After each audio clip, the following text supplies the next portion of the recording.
네, 여러분 안녕하십니까. 경제 시사 토크 사이다 김영롱입니다. 경제 이슈들이 쏟아지고 있죠. 오늘 아침 새벽부터 참 여러 가지 현안들이 계속 다루어지고 있고 좀 더 세분화하면 오전 9시를 기준으로 해서 이전에 다뤄지는 이슈와 그 이후에 다뤄지는 이슈도 조금 다릅니다. 그런데 그 중심에 공통적인 인물이 바로 트럼프 대통령인데요. 이와 관련된 이슈들 모두 한번 정리를 해드리고요. 그리고 주식시장에서 현재 핫한 이슈들은 어떤 것들이 있는지도 저희가 잠깐 짚어드리도록 하겠습니다. 참 시간이 아쉬울 정도로 바쁜 50분이 될 것 같은데요. 바로 출발하도록 하겠습니다.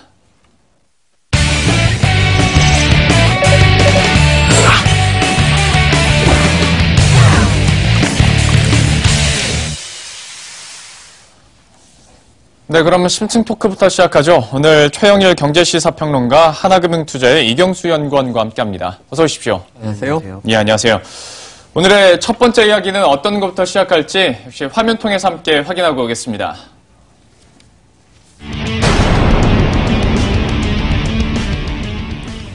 우리 지금 만나로 해봤어요. 관련한 노래를 우리 제작진이 준비를 했다고 하는데요. 이게 장기하와 얼굴들의 우리 지금 만납니다. 이게 사실 좀 듣는 사람이 적응하기 힘들 정도로 너무 속도를 급격하게 내다 보니까 한 번쯤은 멈추고 저희가 한번 얘기를 해봐야 될 것 같은데 북한과 미국 간에 언제부터 이렇게 빠른 진전이 가능했었나라는 생각이 들 정도로 평창 동계올림픽 이전까지만 하더라도 진짜 냉랭했는데 맞습니다. 이제는 시간과 장소만 정하면 되는 일 아니겠습니까? 사실은 이 평창 동계올림픽에서 남북 화해 기류는 그물살을 탔지만 이 개회식과 폐회식을 생각을 해보시면 미국과 북한은 기류가 쌀쌀했습니다. 눈도 안 마주쳤죠. 눈 안 마주쳤죠. 처음에 김여정 특사 내려오고 개회식 때 마이크 펜스 부통령이 있었는데 냉랭했고요. 그리고 폐회식 때는 이제 역으로 이방카가 들어왔고 북에서는 김영철 이제 부위원장이 내려왔는데 역시 쌀쌀했습니다. 그런데 이제 남북 간에는 여러 접촉이 있었고 이미 이 상황이 예견됐던 게 개회식 이후에 마이크 펜스 부통령이 미국으로 돌아가면서 기내에서 워싱턴 포스트하고 인터뷰를 하죠. 북한과 대화할 준비가 돼 있다. 그 쌀쌀했던 거는 이제 포커페이스고 사실은 그때 접촉도 예정돼 있었는데 청와대에서 만나기 2시간 전에 북한이 취소했던 거잖아요. 그거를 펜스 대통령이 그냥 공개를 해버렸죠. 공개를 해버렸죠. 미국으로 돌아가서. 그래서 야 이게 이제 비밀이었구나. 이제 이런 그 느낌을 받았는데 드디어 이번에 대북 특사로 갔던 정의용 국가안보실장이 미국으로 날아가서 트럼프 대통령을 만난 직후에 바로 발표를 했고요. 트럼프 대통령을 면담하기도 전에 트럼프 대통령이 기자실을 찾아서 백악관에서 정의용 이 대한민국의 국가안보실장이 뭔가 이야기를 할 것이다. 이렇게 언지를 이미 줬어요. 그 내용이 이제 공개되고 보니까 깜짝 놀랄 얘기였는데 북한은 핵을 동결하고 폐기할 의사가 있다. 그리고 이제 이 트럼프 대통령을 이미 우리 문재인 대통령을 방북 초청을 김여정 특사가 했고 그 이후에 4월 말에 판문점 남측 지역에서 문재인 대통령과 김정은이 만나기로 지금 되어 있는 상황에 이제 트럼프 미국 대통령도 북한으로 초청을 했고 그러고 트럼프 대통령은 북으로 가겠다는 얘기는 안 했지만 5월 안에 만나자 이런 화답을 한 겁니다. 그럼 4월에 남북 정상회담 5월에 북미 정상회담. 그럼 상반기 중에 한반도는 완전히 이제 이 평화 기류로 격변이 될 텐데, 물론 이제 살얼음 같은 아슬아슬한 고비가 좀 남아 있지만, 제가 보기에는 우리는 이제 경제 프로그램이니까 올 하반기에는 남북 경협주가 날개를 달게 될 가능성도 있다. 이렇게 전망을 해봅니다. 벌써부터 뭐 기대감은 남북 경협주에 대해서 워낙 많고요. 특사단 보낼 때부터 이제 경협주가 들썩했죠. 들썩이기 시작을 했고 저희가 이 프로그램 통해서 아직까지는 그래도 조금 조심하자라는 스탠스의 얘기를 계속 해드리고 있는데요. 근데 이렇게 뭐 남북 정상회담부터 해서 이제 북미 정상회담까지 이제 가능해지다 보니까 원래 연예계에서도 열애설 터지면 1, 2년 전에 얘가 이거 했던 얘기가 진짜 이루어졌어. 빅픽처야 막 이런 얘기들 하잖아요. 생각해보면 트럼프 대통령도 대선 후보 시절에 이때 햄버거 회담이라고 해가지고 햄버거 먹으면서 뭐 얘기를 할 테고 내가 북핵 포기를 유도할 수 있다라는 얘기를 했었죠. 어떤 영상이었었는지 뭐 화면 통해서 직접 확인해보고 다시 돌아오죠. If he came here, I'd accept him. We should be eating a hamburger on a conference table. There's a 10% or a 20% chance that I can talk him out of those damn nukes, because who the hell wants him to have nukes? And there's a chance. 뭐 약간 격앙되게 얘기는 했는데 뭐 약간 현실이 돼가고 있으니까 할 말은 없어요. 뭐 여러 가지 던진 말 중에 하나겠지만 시장 안에서도 이런 기대감들이 계속 싹트고 있거든요. 그러니까 남북 경협주에 대해서 사실 우리가 주의가 필요하다라고 얘기를 하면서도 시장에 대한 긍정적인 영향에 대해서는 또 부정할 수 없는 일이니까요. 과연 어디까지 우리가 투자 전략으로 세워야 될지 이 부분에 대해서 연구원님께서 잠깐 얘기를 해주시겠어요? 일단 남북 경협주에 대해서는 사실은 아직까지는 그렇죠. 네, 조금 뭐 부담스럽다라고 좀 생각을 하고 있습니다. 아직까지 뭐 센티먼트 측면 기대감은 있는 것은 사실이지만 사실 이런 것들이 실적이 좀 받쳐져야지 이것들이 많이 진정이 돼가지고 실적 측면에서 뭐 어느 정도 좀 가시화된다라는 측면에서는 긍정적이라고 볼 수는 있겠지만 현재 상황에서 이제 센티먼트 가지고 이거를 투자하기는 좀 어려운 거 아닌가 이렇게 좀 생각이 들고 있고요. 반면에 이제 저희가 이제 봤을 때 지금 어찌됐건 그 무역 전쟁을 통해서 미국과 중국 간의 그 대립 현상이 좀 많이 일어나고 있습니다. 그러다 보니까 어찌됐건 미국과 중국 간의 그 무역 전쟁 속은 결국은 한국을 서로 이제 쌓아 안으려는 그런 측면을 볼 수가 있고 특히나 미국은 한국에 대한 관세를 높이면서 상당히 조금 무역 측면에서 상당히 부담스럽게 저희를 이제 압박을 하고 있는 거죠. 근데 이제 중국 같은 경우에는 사실 이제 한국을 전략적으로 이용할 수도 있을 것 같습니다. 그래서 지금 보면 이제 뭐 호텔 신라라든지 뭐 파라다이스라든지 이런 아무래도 퍼시픽까지 이제 중국 관련주들이 많이 급등을 하고 있는데 이런 종목군들 안에서 실적이 조금 개선이 될 수 있는 그런 종목군들에 대해서 좀 관심을 갖는 것이 오히려 조금 더 나은 선택이 아닌가 이렇게 좀 생각을 하고 있습니다. 그 얘기는 제가 그 무역 전쟁이 또 준비가 돼 있으니까 거기서 다시 한번 중국 얘기를 한번 해보도록 할게요. 지난 간밤에 트럼프 대통령이 이 고관세 성명을 하면서도 중국 얘기를 했기 때문에 여기에 대해서는 잠시 뒤에서 한번 얘기를 해보도록 하겠고 이제 남북 간의 교류 그리고 북미 간의 다시 한번 이런 완화 개선 기대감에 대해서 마지막으로 정리를 하고 바로 무역 전쟁으로 넘어가 보도록 하죠. 비핵화 얘기가 나왔으니까 말인데 이게 진짜 가능할까? 아직까지도 약간 반신반의하는 부분이 있잖아요. 그렇죠. 여기에 대해서 좀 어떻게 보는지와 함께 좀 정리를 해주시죠. 아까 트럼프가 이제 대선 당시에 뭐 햄버거 회담, 저 때는 아무 말 대잔치였습니다. 그렇죠. 김정은을 만난다면 북한의 핵을 포기하게 만들 확률 10에서 20%다. 본인은 승부사고 사실은 이 네고시에이터, 협상가로 알려져 있지 않았습니까? 비즈니스맨이었는데 지금 미국 대통령입니다. 그런데 저 이야기를 지금 끄집어내서 우리처럼 저 말을 던졌던 트럼프가 가장 먼저 저 말을 떠올릴 거예요.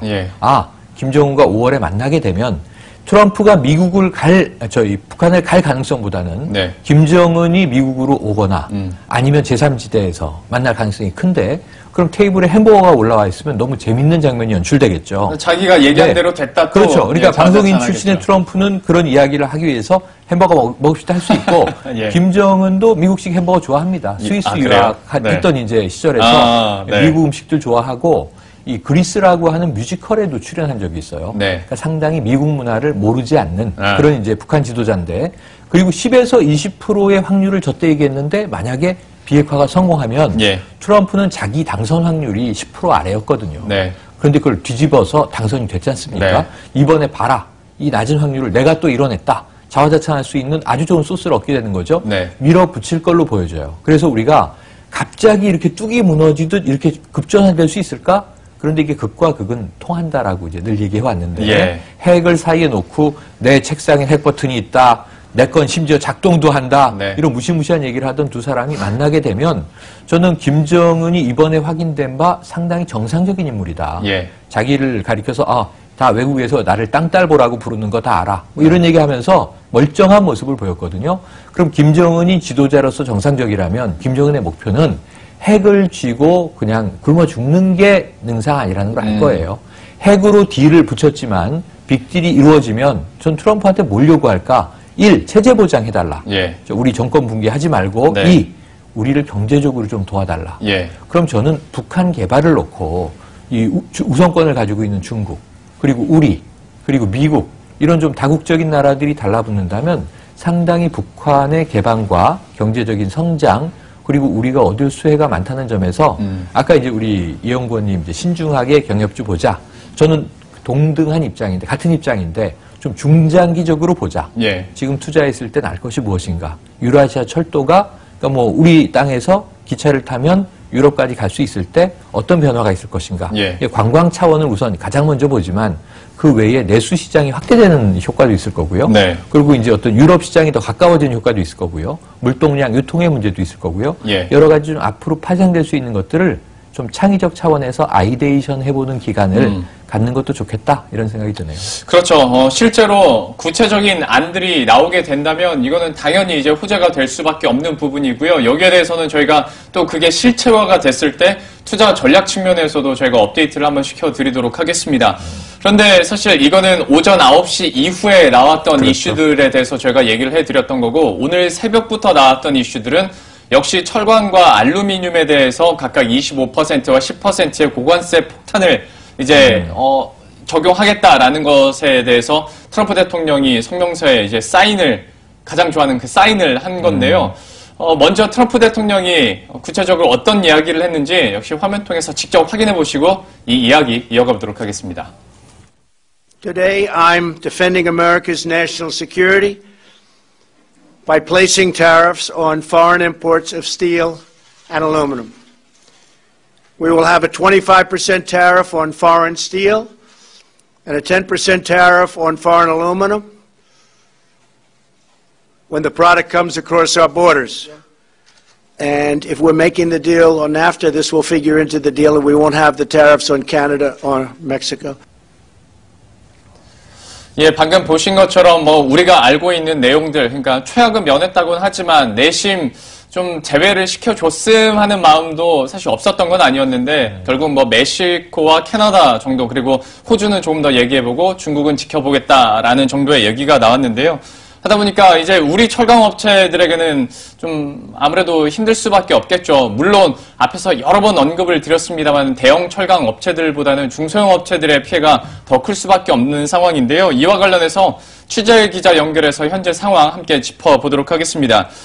염현석 기자, 현재 우리 철강업계 분위기나 좀 이번 결정으로 인해서 어떤 영향을 미칠 것으로 보이는지 좀 시장 분위기 좀 전해주시죠. 네, 도널드 트럼프 미국 대통령이 모든 국가에서 수입되는 철강제에 대해 25%의 관세를 일괄 부과하는 방안을 최종 확정했습니다. 미국은 이미 우리나라 철강제의 88%의 반덤핑 상계 관세를 부과하고 있는데 이번에 발표한 관세는 여기에 추가로 적용됩니다. 관세가 누적되면서 이미 지난해 대미 철강 수출이 가장 많았던 2014년 대비 약 38% 정도 감소했습니다. 업체별로도 관세 누적으로 미국 수출길은 더욱 어려워질 것으로 보입니다.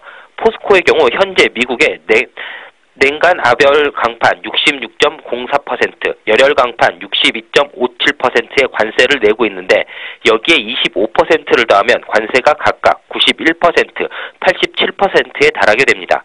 현대제철도 냉연 강판에 38%의 관세가 부과된 상태라 총 63%의 관세를 더 부담해야 합니다. 미국의 수출이 많은 유종용 광관에 대해선 이미 최대 46%의 관세가 부과됐는데 25%가 추가되면 관세가 70%로 늘어납니다. 미국에 수출하는 우리 철강 제품 가운데 강관의 비중이 높은 만큼 강관 제조업체인 세아제강과 넥스틸, 휴스틸 등의 피해가 집중될 것으로 보입니다. 이번 조치는 서명 후 15일 뒤인 현지 시간으로 3월 23일부터 시행됩니다. 그럼 현재까지 우리 정부가 내놓고 있는 방안은 어떤 것들이 있습니까? 조금 전 오전 10시 백운규 산업통상자원부 장관 주재로 민간 합동 대책회의를 열고 대응 방안을 논의했습니다. 백 장관은 이번 미국의 조치는 국가 안보를 이유로 철강 수입을 부당하게 제한하는 조치라며 미국 정부가 이러한 조치를 취한 것에 대해 유감을 표명했습니다. 우선 정부는 EU와 일본 등과 공조를 통해 미국을 압박할 계획입니다. EU와는 이미 232조 조치의 문제점을 공유한 만큼 WTO 공동 제소를 검토하고 있습니다. 또 WTO 통상장관회의와 G20 재무장관회의 등 다자 협의체를 통해 자유무역을 저해하는 조치를 자제하도록 국제사회에 촉구할 예정입니다.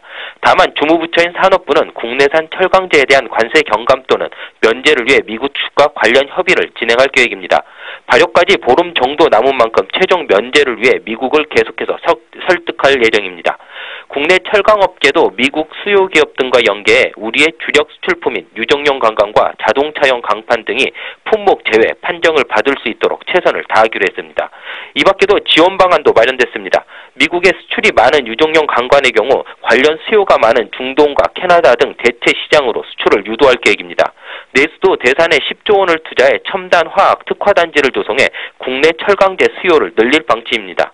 대산에 첨단 화학 단지가 조성되면 화학 가스 배관 구축을 위해 약 150만 톤 규모의 철강제 수요가 생길 것으로 전망되고 있는데 150만 톤은 2017년 기준 미국 수출량의 40%가량 되는 양입니다. 이와 함께 통상 마찰이 적은 첨단 철강제 개발을 위한 지원도 늘릴 예정입니다. 머니투데이 방송 염혜석입니다. 현재 정부가 내놓고 있는 대응 방안에 대해서까지 저희가 알아봤는데요. 시장 영향력에 대해서도 한번 체크를 해보도록 하죠. 아무래도 시장에서도 이제 너무나도 잘 알고 있죠. 트럼프 대통령을 설득하기도 쉽지 않고 WTO에 제소를 한다고 해도 법적 강제력이 없다 보니까 미국이 그냥 안 지키면 그만인 것 같은데 당연히 안 지킬 것 같고 하다 보니 이제 이 전까지도 아무리 호재가 나와도 무역전쟁이 다 그냥 눌러버리는 양상이었거든요. 앞으로의 시장에 대해서는 이제 겨우 남북 개선되는 것 같아서 좀 상승을 하고 있는데 다시 한번 좀 짓누를 거라고 보십니까? 그래서 일단은 아까 이제 남북 경협에 대해서 좀 부정적으로 말씀드렸던 것 같은데 일단 이제 시장 측면에서는 기존에 이제 한국에 대한 디스카운트가 조금 해소가 될 수 있다라는 그런 측면이 좀 있습니다. 다만 이런 이 무역 규제 측면에서 보면 지금 환율이 워낙 강세로 나타나고 있고 저희 이제 한국은 결국 이제 수출 경기가 상당히 좀 중요한 나라고 거기에서 이제 그 가격 경쟁력을 더 뺏어간 거죠. 미국이.